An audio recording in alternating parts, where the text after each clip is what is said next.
Can you actually finish the Coursera Machine Learning course in just 1 month and still understand it?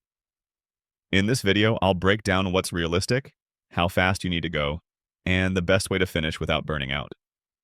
Also, if you're using Coursera Plus or planning to start it, there may be a discount available right now, so I'll leave my link in the description so you can check the current price in your country.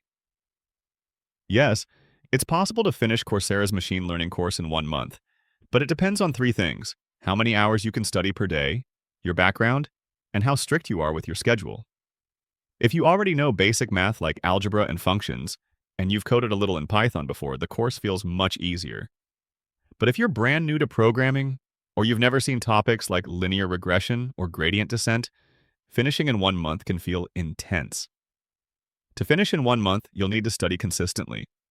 For most people, that means around 1 to 2 hours a day, or more on weekends. The biggest mistake is studying only once a week because you'll keep forgetting the concepts and you'll move slower.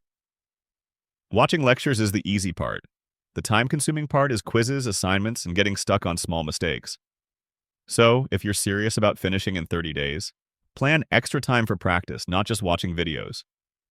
Here's what helps you finish faster without rushing. Watch lessons at a slightly faster speed, take quick notes, and complete small practice sessions daily. And if you get stuck, don't pause for days. Search the discussion tabs or review the exact section again. So, yes, finishing Coursera Machine Learning in 1 month is possible if you stay consistent and focus on assignments. And if you want to start it with Coursera Plus, check my link in the description to see the current deal in your country. Thanks for watching.